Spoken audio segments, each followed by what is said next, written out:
वे भी सुनो वचन, वे भी सुनो वचन, पिया में विद विद तो ढूंढिया। उपस्थित सभी आत्माओं को प्रणाम।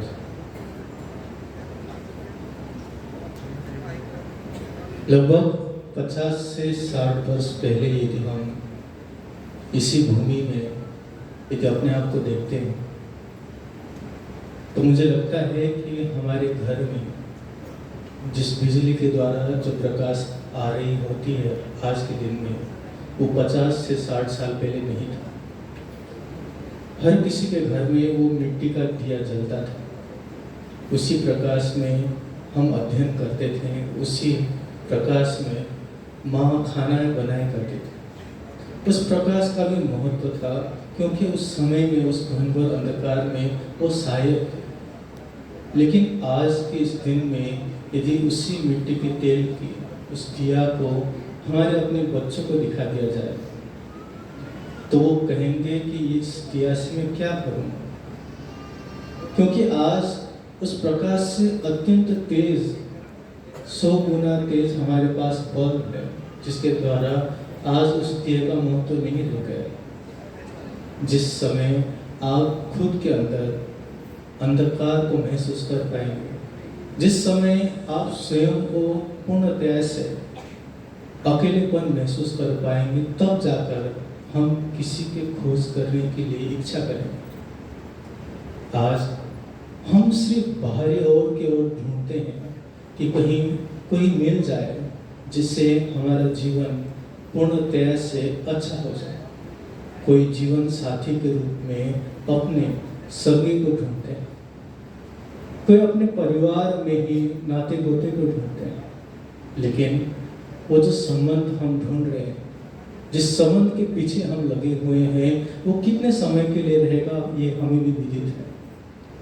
लेकिन विदित होते हुए भी जिस चीज का खोज करना चाहिए था वो तो हम पीछे छोड़ के आगे बढ़ चुके। आज भी हम यही चाह रहे हैं कि इस दुनिया में हमें कोई मिल जाए, लेकिन ये कटु सत्य है कि इस दुनिया में आपके साथ देने वाला कोई नहीं है। दिखने के लिए तो आज बहुत सारे हमारे पास दिख जाएंगे, लेकिन जिस समय में आपको उस परमात्मा की इच्छा होगी, उस समय में सिर्फ और सिर्फ एक सद्गुरु ही रहेंगे जो आपको उस मुकाम तक पहुंचाने के लिए सामर्थ्यवान है। धनी श्री देवचंद्र जी स्वयं हमारे सद्गुरु, वो इस दुनिया में आए, श्यामा जी उनके अंदर विराजमान है। उनके मार्गदर्शन पर ही आज निजानंद संप्रदाय पूर्णतः से आगे बढ़ रही है। लेकिन शुरुआत के दिनों में वो भी ये कह रहे हैं कि पिया में विध विध तो को ढूंढे। मैंने अनेकों प्रकार से आपको ढूंढने का प्रयास किया है।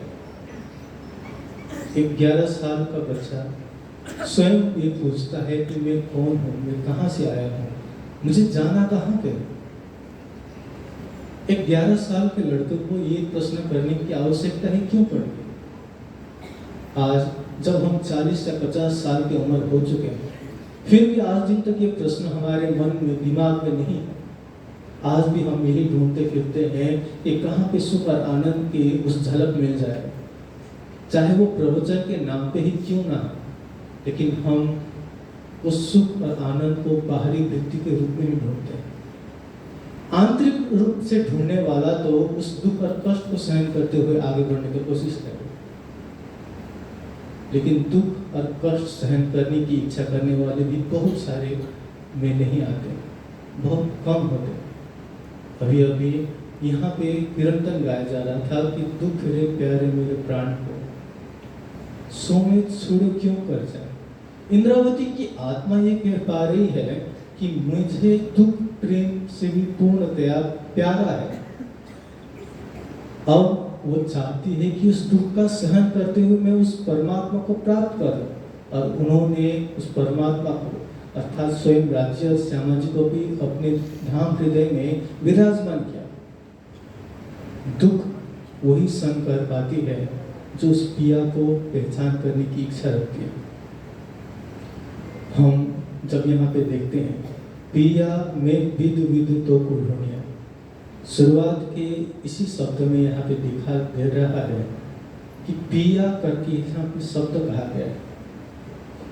आप किसी को भी जब संबोधन करते हैं तो यहाँ पे क्या कहते हैं?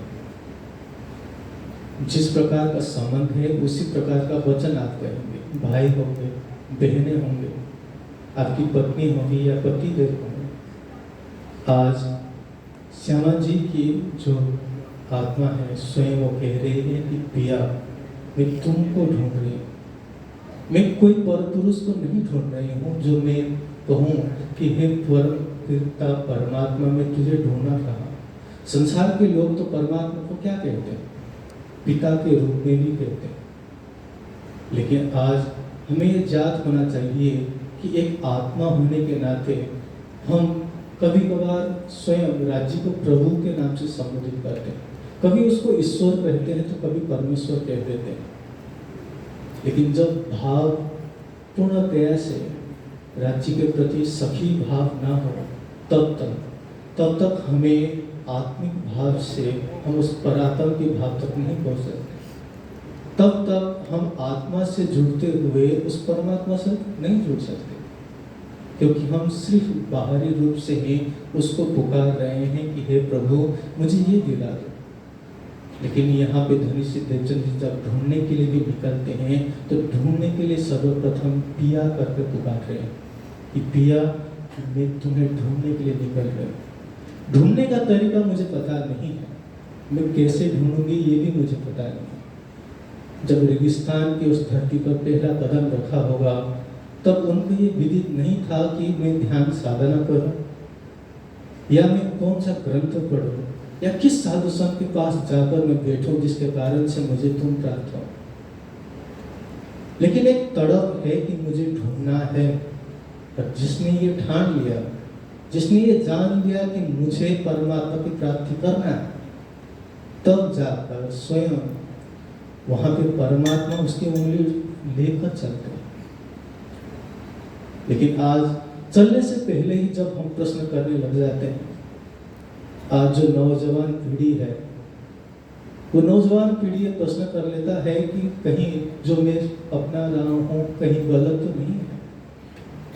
जब शास्त्रों का प्रमाण देते हुए भी कहा जा रहा होता है तब भी वो कह रहे होते हैं कि शास्त्र प्रमाणित है या नहीं। आप ही सोचिए, जब नव पीढ़ी ही इस प्रकार से प्रश्न पूछता रहे, जब नव पीढ़ी चलने की इच्छा ही ना करे, यदि उस समाज आगे ही ना बढ़े उस चीज के लिए जिस चीज के लिए परमात्मा के विषय में उनको कहा जा रहा है, तो उस समाज पीछे की ओर ही मुड़े। लेकिन धनी श्री देवचंद जी ने ये नहीं सोचा कि मेरा क्या होगा, जो मैं चलने वाला हूँ जिस मार्ग पर मुझे कहीं भूखा तो मरना नहीं पड़ेगा। वो बस चल लिए और चलने के बाद जिस प्रकार से उनको पहली बार दर्शन हुआ, वो दर्शन किसको होता है? जिसने पूर्णतया से अपने आप को न्यौछावर कर दिया। तब जाकर स्वयं सिपाही के भेष में स्वयं राज्य दर्शन देते हैं। ये भेष सिपाही का कमर कटारी तलवार। लेकिन फिर भी उस समय उनको ये पता नहीं था कि वो कौन है। आप सोचिए, धनी श्री देवचंद्र जी को स्वयं राज्य आकर वहां पे सुरक्षा दे रहे हैं। आप यदि चलते हैं तो क्या परमात्मा आपकी सुरक्षा करेंगे या नहीं? जब हमें ये विदित है तो धामनी यहाँ पे क्या कहते हैं? वो कहते हैं तुम आया छल देखने भीड़ मेरी मही छल। तुम्हें तो यहाँ पे परम धाम से सिर्फ छल देखने के लिए भेजा गया था, लेकिन तुम इसी छल में पूर्णतया से रमने लगे हो।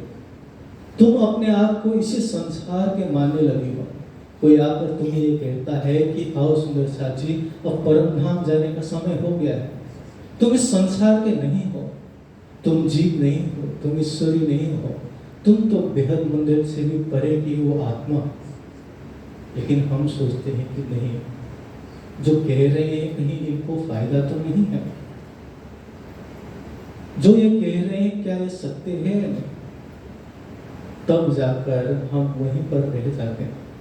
किसी ने कहा कि संशय करना बहुत अच्छी बात है, लेकिन जो व्यक्ति अपने संशय के ऊपर भी संशय ना कर सके, वो व्यक्ति कभी भी आगे नहीं बढ़ सकता है। इसी कारण से ढूंढने का प्रयास हमें करना ही चाहिए। प्रकरण कहती है, खोज बड़ी संसार है तुम, खोज रे साधु, खोजत खोजत सतगुरु पाइए, सतगुरु संग भरता। यदि खोज करने की इच्छा लेते हुए जब आगे बढ़ोगे, तभी तो तुम्हें कुछ प्राप्त होने की संभावना है। लेकिन तुम एक ही स्थान पे बैठे हो और तुम ये सोच रहे हो कि मुझे परमात्मा की प्राप्ति करना है। आप सोचिए, तारतम्य लिए हुए 20, 30 या कई पीढ़ी से हम तारतम्य लेकर बैठे हुए हैं। आज दिन तक श्री राज्य और श्यामा जी का दर्शन किस किसने किया? यदि तारतम्य लेने के बाद ही यदि राज्य और श्यामा जी दर्शन देते थे, तो आज लगभग 40 लाख से भी ज्यादा सुंदर साथ के दर्शन हो जाते। इसका मतलब यही है कि तारतम्य लेने के बाद भी कुछ करना जरूरी है, तब जाकर जो खोज की प्रक्रिया है वो आगे बढ़ेगी।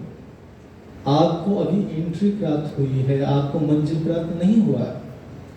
एग्जाम की एंट्रेंस हॉल में तब तो आप आ गए हैं, लेकिन एग्जाम देने के लिए जब बैठेंगे तो वहां पे कॉपी कलम भी आपको मिलेगा, प्रश्न पत्र भी मिलेंगे। और जब तक आप उत्तर देने की इच्छा ही नहीं करते, आप यही सोचते रहते हैं कि मुझे अव्वल नंबर तो लाना है, लेकिन आपने कभी अध्ययन नहीं किया, आपने कभी कमल ही नहीं चलाया, तो आप ही सोचिए कि आप प्रथम होंगे या नहीं। यदि नहीं होंगे तो इसका मतलब यही है कि अब क्या किया जाए, अब कैसे आगे बढ़ा जाए। पिया में विध विधत्व को ढूंढिया। तो विध विध अर्थात अनेकों प्रकार के विधि से मैंने आपको ढूंढने का प्रयास किया। जब कच्छ तक मैं पहुंच गया, तब साधु संत को पूछना प्रारंभ किया कि आप कहाँ पे? तब उन्होंने कहाँ पे दिखाया? उन्होंने ये कहा कि देखो, ये जो मूर्ति दिखाई दे रहा है, यही तो परमात्मा है। मैंने बचपन से ही लगभग 5 साल तक 3 घंटे लगाकर मैंने परिक्रमा किया, लेकिन उस पूजन से भी मुझे कुछ प्राप्त ना होने के कारण मैं दूसरे विधि की ओर चला गया। लेकिन आज भी सुंदर साथ सुनने में विडंबना लगता है, दुख मुझे महसूस होता है कि गुजरात में मुझे सुनने में पता चला है, भले राज्य श्यामा जी को वो मानते तो हैं, लेकिन साइड में लक्ष्मी जी को भी रखा हुआ होता है। अनेकों प्रकार के भगवान की मूर्ति तब भी वहां पे मौजूद ही होता है। इसका मतलब क्या है? इसका मतलब यही है कि सिर्फ राज्य श्यामा जी से हमारा मन नहीं भरता है। इसका मतलब पिया तो साइड में रखना ही है। जब लक्ष्मी की बात आती है तो लक्ष्मी को भी छोड़ना नहीं। जब शादी विवाह होती है तो गोबर का गणेश भगवान भी हम बना ही लेते हैं। तो जब हमें ये विदित है कि स्वयं राज्य और श्यामा जी ही सब कुछ है, और उन्हीं की मौजूदगी में हम सब कुछ शुभ ही होगा, तब भी हमें इस संसार के ही भगवान के मूर्तियों को बनाते हुए हम उनका पूजन करने की इच्छा करते हैं। लेकिन धामधनी कहते हैं, खसम एक सबन का, नहीं ना दूसरा कोई। परमात्मा तो सिर्फ एक ही है, इस दुनिया, पूरा दुनिया और विश्व का। ये विचार तो करे जो आप साचे। यदि आप सच्चे रूप से हृदय से जानेंगे कि मैं परम धाम की आत्मा हूं, तब जाकर आप एक परमात्मा को पूजन करना प्रारंभ करें, आप एक परमात्मा को प्रेम करना प्रारंभ करें। लेकिन यदि आप अभी भी यही प्रश्न कर रहे हैं कि मैं हो सकता हूँ जीव हूँ, हो सकता हूँ ईश्वरी सृष्टि हूँ, हो सकता है मैं ब्रह्म सृष्टि भी हो सकता हूँ, तब तक आप इसी प्रकार से भूत मंडलियों के पास, तंत्र विद्या जो करते हैं उनके पास, तथा अनेकों सिद्धि वाले बाबा के पास जो मन पढ़ने का शक्ति रखते हैं, उनके पास जाने की आप इच्छा करेंगे, ना कि उस साधु और सदगुरु के पास जो परमात्मा का साक्षात्कार करवा सकते हैं। पिया में विध विधत्व को ढूंढे। इसीलिए वो कहते हैं, धनीश्वर देवचंद्र जी कह रहे हैं कि मैंने साधना के स्तर को भी सीखा, समाधि कैसे लगाई जाती है उसको भी जाना, मैंने राजयोग तथा हठयोग को भी जानने का प्रयास किया। राजयोग योग दर्शन यदि आप अध्ययन करते हैं तो वहाँ पे अष्टांग योग आता है, जिसको राजयोग से जाना जाता है, जिसमें यम, नियम, आसन, प्राणायाम, प्रत्याहार, धारणा, ध्यान और समाधि की बात आती है। यम, नियम, आसन, प्राणायाम ये तो बाहरी रूप से हम कर सकते हैं, लेकिन जब प्रत्याहार से आगे बढ़ते हैं तब सूक्ष्मता की ओर जाना पड़ता है, जिसमें हम इंद्रियों को पूर्णतः से आंतरिक रूप से ले जाते हुए धारणा के स्तर तक जब पहुंचते हैं। जब सूर्य हम ध्यान यहाँ पे चितौनी कर रहे थे, जिस प्रक्रिया से यहाँ पे बोलकर वहाँ पे कराया जा रहा था, वो हम धारणा कर रहे थे, और उसी विधि को हम आगे बढ़ाते हुए एक चीज में यदि एकाग्र हमारा मन वृत्ति हो जाता है तो उसको हम क्या कहते हैं, उसी को ध्यान कहते हैं। और जब व्यक्ति स्वयं को भूल जाता है और सिर्फ लक्ष्य को ही उसको दिखाई देता है तो उस अवस्था को समाधि अवस्था कहते हैं, जिसको यहाँ पे राजयोग कहते हैं। स्वयं धनीश्वर देवचंद्र जी ने उसको भी जाना, उसी प्रकार उन्होंने हठ योग को भी किया। हठ योग में शास्त्र ये कहती है, ज्यादातर हठ का शब्द का जो प्रयोग करते हैं, अर्थ लगाते हैं, वो ये कहते हैं जो हठ पूर्वक किया जाता है वो हठ योग है। लेकिन शास्त्र कह रहे हैं कि हठ का मतलब, ह का मतलब जो सूर्य नाड़ी है और ठ का मतलब जो चंद्र नाड़ी है। जब सूर्य और चंद्र नाड़ी के मिलन से जब हमारी सुषुम्ना नाड़ी खुल जाती है तो हठ योग, उस योग के द्वारा हम क्या कर सकते हैं, चक्र को खोल सकते हैं। तो उस योग से भी आगे बढ़ते हुए सहस्त्रार चक्र को खोलने का प्रक्रिया कहा जाता है। तो यहाँ पे धनीश्वर देवचंद्र जी ने उस प्रक्रिया को भी जाना था, लेकिन फिर भी आप सोचिए, नाथ पंथ हो, कपालिका हो, स्वयं उनसे ज्ञान लेने के बाद भी वो वहाँ नहीं रहे। उनका मन में आज भी उस पिया के जो स्रोत है, जो रस है, वो प्राप्त नहीं हुआ, जिसके कारण से वो आगे बढ़ते हैं और हरिदास जी के पास जाते हैं। अनेकों विधि से जानने की इच्छा करते हुए भी वो प्राप्त नहीं कर पाए। अक्षर ब्रह्म के मन से जब शिव और शक्ति का मिलन होता है तब जाकर प्रकृति बनती है, और प्रकृति से ये सृष्टि जो दिखाई दे रही है वो बनता है। हम हमेशा ये कहते रहते हैं कि वेद जब ये सृष्टि बनी तब से अब तक का समय 1,96,53,08,123 वर्ष है। लेकिन आप सोचिए, ये सृष्टि तो अभी का है, लेकिन इससे पूर्व भी अनादिकाल से प्रवाह रूप से सृष्टि बनती ही आ रही है। और उस समय में भी साधु संत थे, उस समय में भी महर्षि थे, उस समय भी हंस अवस्था वाले व्यक्ति थे। वो भी उस समय से ही परमात्मा की खोज करते आ रहे हैं, लेकिन खोज करने के बावजूद भी उनको उस परमात्मा की प्राप्ति नहीं हुई। कोई हेम गले अभी न चले, कोई हरवट अपने आप को पूर्णतया से भैरव करवट ले, अर्थात भैरव पूर्णतया से झांक खा जाते थे। खसम को पावे नहीं जो तिल तिल काटे दे। यदि अपने शरीर को काट कर भी परमात्मा की प्राप्ति हो सके तो वो करने के लिए भी तैयार उन्होंने किया, लेकिन फिर भी उनको परमात्मा की प्राप्ति नहीं हुई। आप यहाँ पे बैठे हुए हैं, आपके हाथों में आज सभी ग्रंथ की टीका मौजूद है।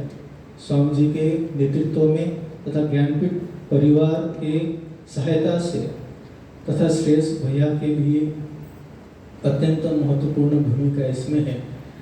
गूगल में 133 भाषा में अब वाणी ट्रांसलेट होकर आ चुकी है। आप चाहे तो आप गुजराती में भी पढ़ सकते हैं वाणी को, आप चाहे नेपाली में पढ़ सकते हैं, इंग्लिश में पढ़ सकते हैं। वो होने के बावजूद भी आज किस किसने पूरा वाणी को अध्ययन किया? किसने ये कहा कि ब्रह्मवाणी मेरे लिए आया हुआ है, मुझे इसका अध्ययन करना ही है। आज धनी श्री देवचंद्र जी ढूंढ रहे हैं और उनके बदौलत, श्यामा जी के बदौलत, स्वयं इंद्रावती जी के सहायता से यहाँ पे धाम धनी हमें वाणी का जो रस हम पी रहे हैं वो कितने कठिनाइयों से वो देते हैं।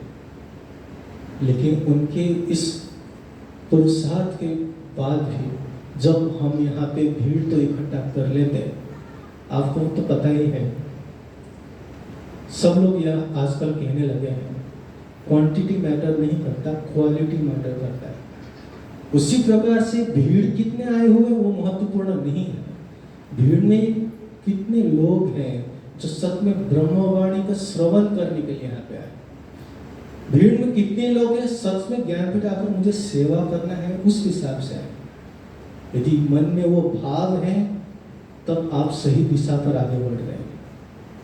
लेकिन यदि भाग ही घूमने का था, भाग ही ये था कि भीड़ में जाकर हम भी देखें कि क्या होता है, तो आप सोचिए आप उस प्रवाह से ही आ रहे हैं और प्रवाह से ही चले जाएंगे। जिस प्रकार लोग, कितने लोग जन्म लेते हैं और कितने लोग आज के दिन में मर जाते होंगे, हमारा भी गति वही हो जाए।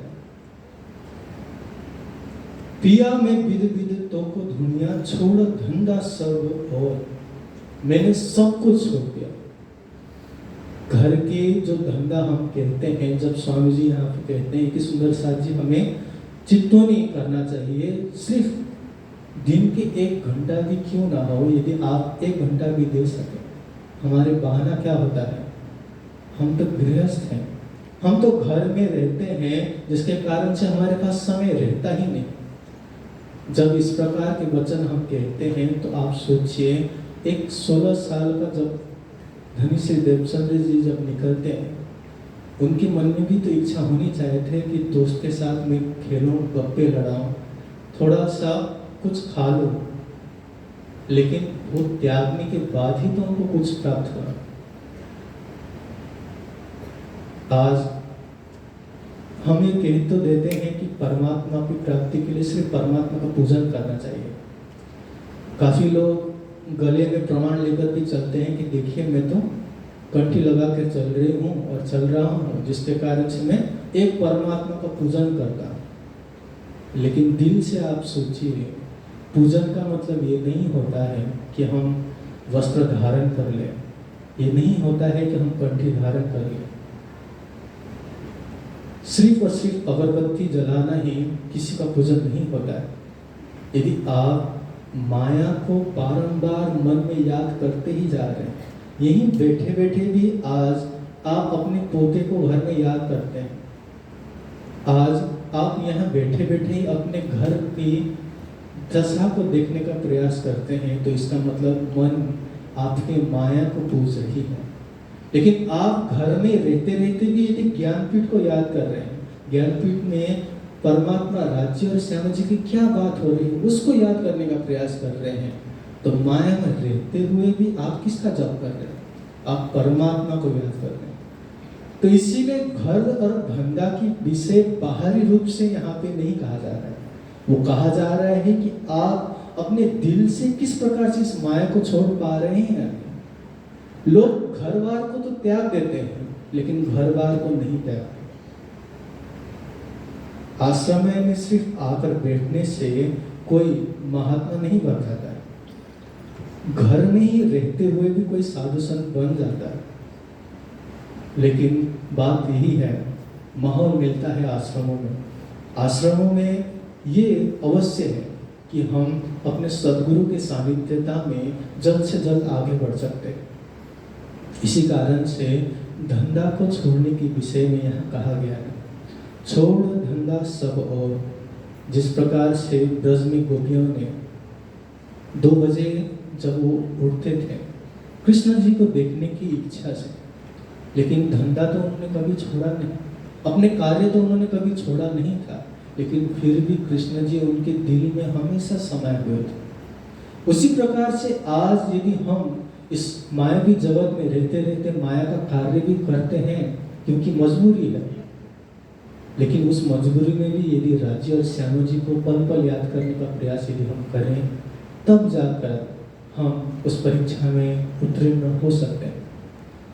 पिया में विद विद तो को ढूंढिया, छोड़ धंधा सब और, पूछत फिरो सुहागिनी, कोई बतावे पिया ठो। सुहागिनी का लक्षण यही है कि कभी भी जब भी उनको बाधा आए, लेकिन फिर भी वो किसको ढूंढती फिरती है? उस अपने पिया को ही ढूंढती है। कभी कोई नहीं दिखाते कि मुझे दुख है। आज जब समाज में हम ये देखते हैं, सेवा के नाम पे अच्छी बात है, हम सेवा करते हैं, लेकिन सेवा तभी करते हैं जब सब लोग देख रहे होते हैं। पैसा का दान हम तभी देते हैं जब माइक में हमारा नाम फूका जाता है।